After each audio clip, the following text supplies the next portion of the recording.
Good afternoon, gentlemen. I am Todd R. Strader. I started this group, C3M, Cohort of Chronically Concussed Mortarmen.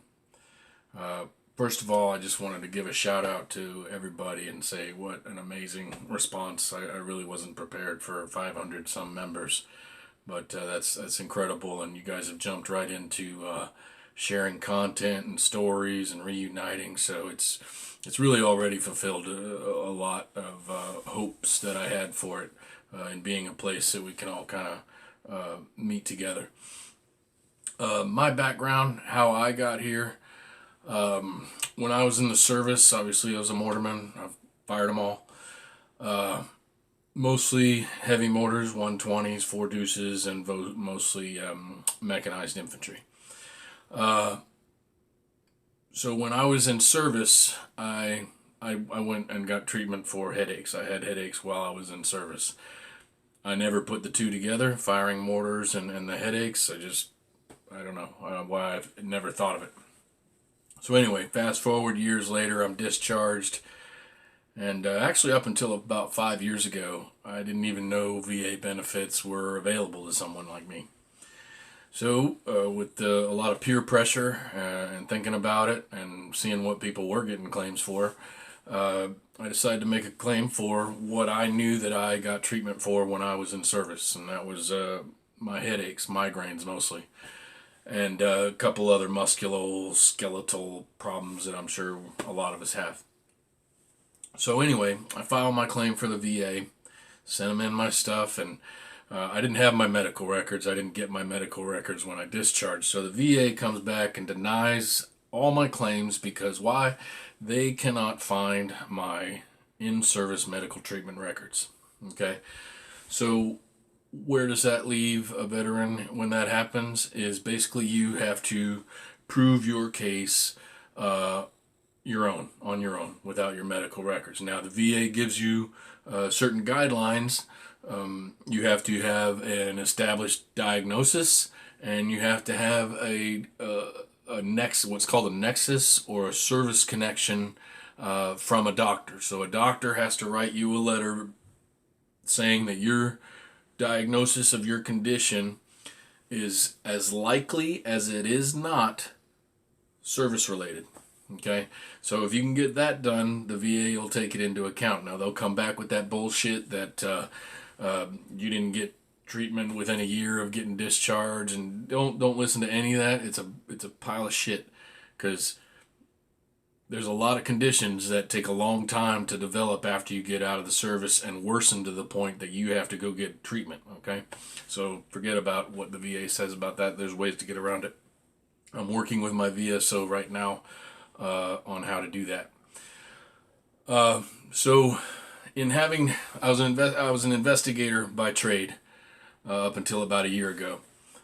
So I took the approach that I had a crime to solve or a case to prove in court, and the standard for court is prove it beyond a reasonable doubt. Okay, the VA standard is as least as likely as not, 50-50. So, but I went after the approach that I'm going to prove this beyond a reasonable doubt, because they really pissed me off. I just didn't see it coming that they wouldn't be able to find my medical records. So, tripped up right out the gate. So now I'm pissed. So I go on, so I start looking around at what cause, actually for years, let me back up a little bit. For years prior to my claim, I'd always wondered what the cause of my headaches were. So I went in and I started researching what can be the causes of the kind of symptoms that I was having. And what kind of mostly aligned was something called post-concussion syndrome. And that's a whole bunch of symptoms, physical, mental, and mental health-wise, that all play a factor. You guys, as you get looking into this, you got to realize that blast overpressure affects the brain. The brain affects everything. So gut problems, even arthritis, but anything neurological, auditory related, that's what we're talking about. So it's a broad range of symptoms, okay?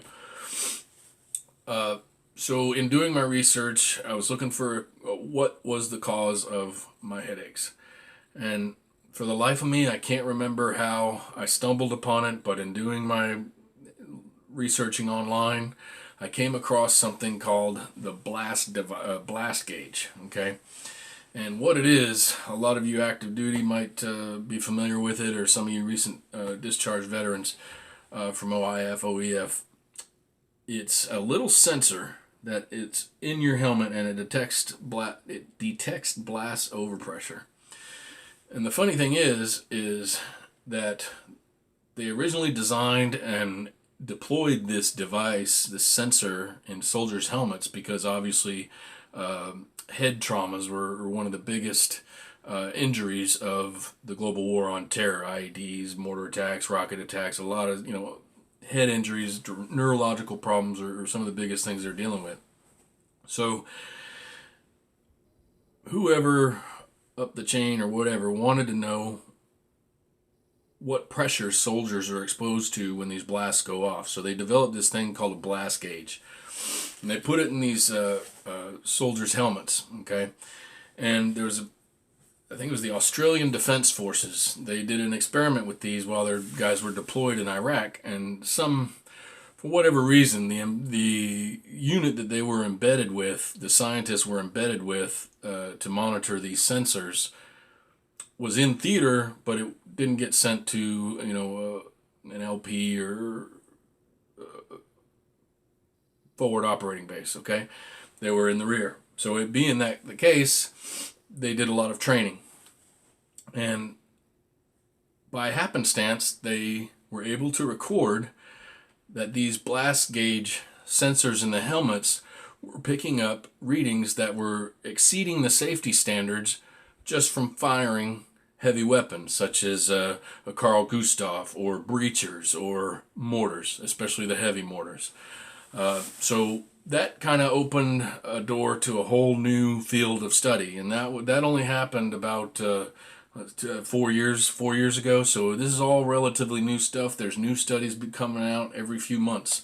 It's really kind of exciting because it's showing that firing these mortars can have a real effect on your brain. So there is science to back everything. So what I did is I kept researching, and then it was kind of, once I uncovered one layer, then there's another layer and another layer and another layer. And as I started discovering stuff, it became, as a lot of you have said in your comments, a revelation that holy shit, this totally makes sense, and I understood how it was all starting to connect now and make sense. This fit the bill. So I dug deeper and deeper, and like I said, as I dug, there's more and more science available. So as the science was becoming more available, I started building my case, okay, of service connection. It's, again, my standard was to prove it beyond a reasonable doubt, and that's why this has taken a long time, and the VA is still trying to jerk me around on it.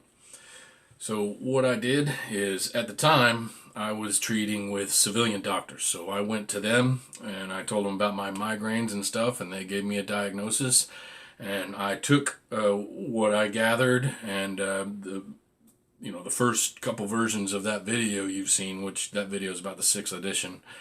And I took it to my doctors, and I said, "Hey, look at this stuff, and I need to know." And I explained my situation with the VA claim situation, that they couldn't find my record, so I had to prove my own case.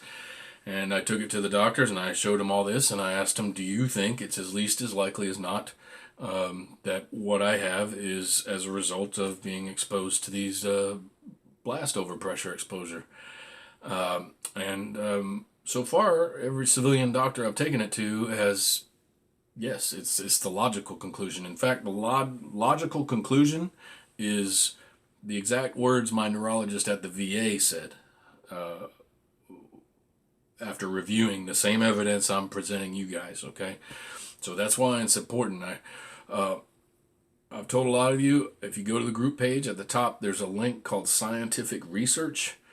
Click on that. That has every study that I used to prove my case. A lot of them I've already highlighted out the important parts for you. And also there's a couple that I put read because those are the ones that are really impactful. There's a couple more I need to list there, but those are all for you, and I suggest you do the same. There's also one in there that's just the extracts with a hyperlink. Print that out. You don't need to, because if you print out all the studies, it's going to be like 300 pages. But you can print out that it's the extracts. It's called extracts. I got brain problems too.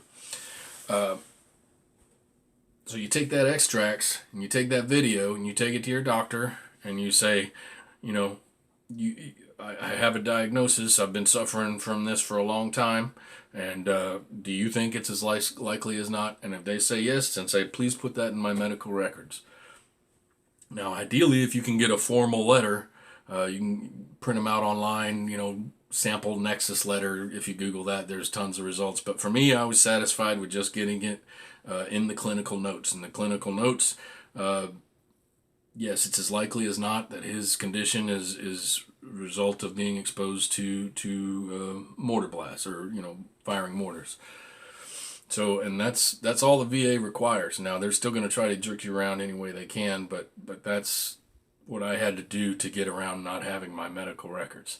And so far, I've been able to use that to get doctor's diagnosis and nexus for post-concussion syndrome, migraines, and 3 auditory-related conditions. Ironically, hearing loss is not one of them. But anyway, that's what I've been able to achieve, and that's what I recommend you guys do, okay? If you're looking to get service connection for this. I'm not an expert on this. I'm only sharing my own personal experience in how I got here, and I thought you guys should know what led me to this point to start this group and start sharing this information, because it's not fair, like a lot of you guys have said, and I really don't want anybody else to have to go through this bullshit, because, you know, this bullshit. I always get a chuckle when I get a fucking denial letter from the VA, and the first thing I see is denied. Oh, by the way, if you feel like killing yourself, give us a call.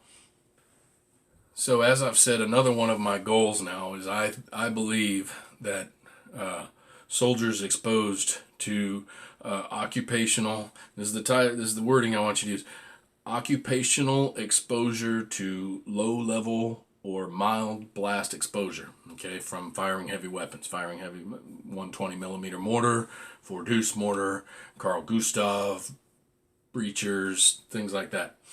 So the VA has something called a presumptive, and I'm going to read right here from the VA Presumed Disability Benefit, okay? What is a presumptive service connection? The VA presumes that certain disabilities were caused by military service. This is because of the unique circumstances of a specific veteran's military service. If a presumed condition is diagnosed in a veteran in a certain group, they can be awarded disability compensation. So I think we fit that bill. Okay, there's already other presumptives that I think we have just as much evidence for as they did. Like one is a Vietnam veterans exposed to Agent Orange. So that one basically says if you're the veteran that served in Vietnam from 1962 to 1975 and you develop cancer, it's presumed that it's service connected to being in Vietnam. So I think that it's within the realm of possibility to make being a mortarman, a heavy mortarman, a presumptive condition for any kind of neurological problems, okay? To do that, we really need to get the word out first, if you guys are with that. It might be a pipe dream because, you know, the bureaucracy of the VA is a huge mountain, but there is strength in numbers if we're all telling the same story. And keep in mind, our audience and the video I presented is for civilians consumption, okay? We don't need to convince ourselves. I'd be preaching to the choir. We have to put it in a way so a civilian can understand this, and that's why I felt it was important to make a video, because that video really demonstrates visually what we're talking about. It's one thing to read it on a scientific article, but it's another thing to see it in action and hear the sound and all that stuff. So that's the YouTube link is on the group page. You guys have the video. Spread it around, please. Send it to everybody. Send it to your American Legion, VFW. Show it to everybody there. Because again, it doesn't just apply to mortars. It can be all grunts that were exposed to large blasts. Like I said, the Carl Gustav breaching. Those are the two other highest blast exposures. Even a little bit of a tangent, but you'd be surprised. Even artillery guys firing the 155s don't match the overpressure that we're exposed to firing the mortar. So it really needs to be made aware to people, saying, hey, we got this is happening. Okay. So also on the group page, please keep sharing that content, keep sharing the pictures, the videos, anything that helps tell that story. Because what I want to do is that you saw the original video that I made. What I want to do is make another video including that new content, but I also want to include something called a buddy statement or a lay statement. And what that is something the VA will consider in kind of what it sounds like. You write a little personal experience about, like a lot of you guys already have, explaining that you were on this one op or whatever, and you fired so much and you were puking and had headaches and things like that. Those are the kind of stories that need to get out. And what would really be great is you guys make just a video selfie like I'm doing right now. I can't stand being in front of a camera. I've been putting it off all day, but here I am. And if you can do something like this and just say, my name is such and such, and at this time I was at this unit, and we did this fire mission, and 2 guys in my squad were, headaches and puking for days, and it happens. And another thing, a lot of you guys, which I'm just thrilled to death with, got a lot of senior NCOs in here, career guys. So you guys have been around for decades and exposed to this stuff. A buddy or lay statement from you guys attesting to this is even more impactful. Not to take away from the other guys, but it just lends more credibility. Like I said, the civilian audience is who we're focusing on, and we're trying to basically prove a court case beyond a reasonable doubt. We can't, I don't want to put the VA in any position they can say, yeah, but, because we have the evidence. Boom, boom, boom, boom, boom. Okay? So another thing they need is lay statements, and that's where the strength in numbers is really going to count, because I want to make, like I said, I want to make another video compiling all those little lay statements, showing the blast, and for civilian consumption, so they can really get it. Okay? Let's see. Also, if you can send a written letter. If you don't want to do a video, that's fine. Send a written letter. Send me a picture. You can message me it, or you can email it. I'll post an email address for everybody. And also, there's another link at the top of the group page called Buddy Statements or Buddy Stories, Testimonials. You can post it there. So please help. Okay. I've been amazed at the reaction I've gotten. Like I said, I never expected to have this much of a response in just the first couple days, but it proves that it's a real thing and it's really happening, and you guys have a thirst for knowledge about it. So I think we have momentum on our side. It's a real thing. It's happening, and I want to help each and individual one of you by sharing what happened to me and how I did it. And I also want your help in helping me make this a VA presumptive, so that no other guys have to do this. Okay. All right. So so now I'm going to try to address a couple common questions that I've seen so far in the message stream. To the best of my knowledge, again, I'm by no means a certified expert or had any kind of training in VA, other than all I'm telling you about is my own personal experience and what I've learned in doing my own case and my homework. Okay, so a lot of you guys are asking about the 81 millimeter. So I'm going to refer back to dude from training day. Okay, it's not what you know, it's what you can prove. Okay, so as far as I'm aware, there has not been any scientific research done into the blast exposure of the mortar, of the 81 millimeter mortar. Not to say it shouldn't be done, but to my knowledge there isn't. And what research has been done showed that the 81 does not exceed the safe limit of blast exposure, where heavy mortars do. Now, we all know that they can rock your skull, so what I suggest is the active duty guys or anybody who can get their hands on some of these blast gauges, sensors that I was telling you about in the beginning of the video, and you guys in these 81 millimeter units or the instructors can get your hands on these blast gauges, and obviously a means to download the data from the sensor. We need information from the field about how much blast is exposed by the 81 on these blast gauges. So the best, I know it's not what you want to hear right now. Right now the goal is to get the door open with the heavy mortars where the science is already there and it's proven, and then we can include 81 millimeters later, just like they did with the Agent Orange in Vietnam. They had the first, it's anybody who's in country, and then they expanded it to the Blue Water Navy. So even guys in Navy ships off the coast, if you got cancer, you're presumed service connected. So that's the next step. But what we need to do that is, like I said, it's not what you know, it's what you can prove. So if you guys can get your hands on these blast gauges, the active duty guys or whoever might be able to have access to them, I don't, get your hands on them, put them in, and then test that 81, and even test it when you guys do this sinking of the base plate where half the mortar's underground. I'll never understand that because you're turning your brain to mush. Those would be great, okay? And then we can start saying, hey, science needs to be done looking into this, and then the scientists will take over from there. That's basically how this all happened anyway.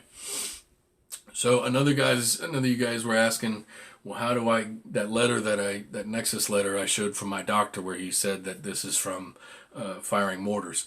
You might remember at the beginning of the other video, earlier in the video where I said you get to the doctor, you get a diagnosis. That's the first thing, diagnosis. You got to get a doctor to say, yeah, you have this problem. It's been going on for a long time.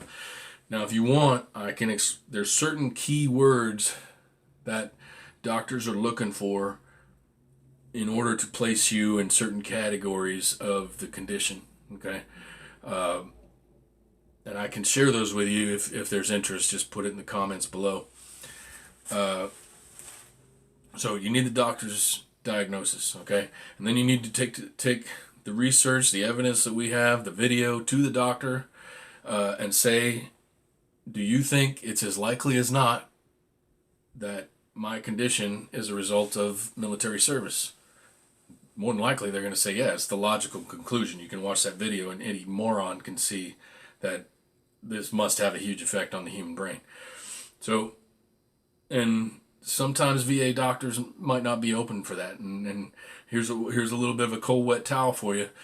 You might have to pay out of pocket and go to a civilian neurologist or doctor or something like that and pay them out of pocket or on your own health insurance and say, this is what I need. Every civilian doctor I've taken it to was more than willing to write it down. I didn't have to tell them twice, and they said it's obvious. Okay, so that's what I did. And a lot of you guys were asking, well, what are the other effects of being exposed to this other than the brain? Well, remember what I said. Okay, overpressure affects the brain. The brain affects everything else. Okay, everything in your body is controlled by what you got in here.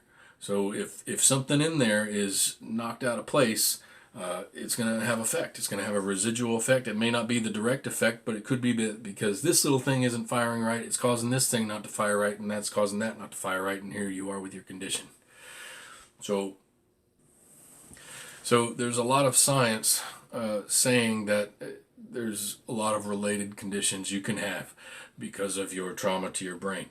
And that goes, I haven't looked into it much myself, but there's beginning to be science talking about the relation of the brain and the gut and the brain and your bones, arthritis, and things like that. So there can be a wide range of far-reaching side effects of it. Okay. And what I want you guys to think about is this is very similar to what's been in the news a lot in the last decade or so with football players. This lifetime or career of small hits to the head, many small hits, is even more or as great as or worse than one big hit.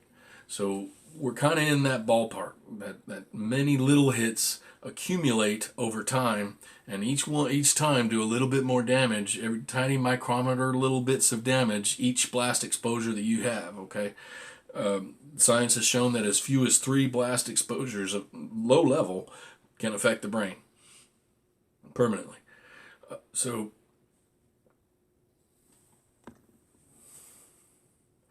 but what's different with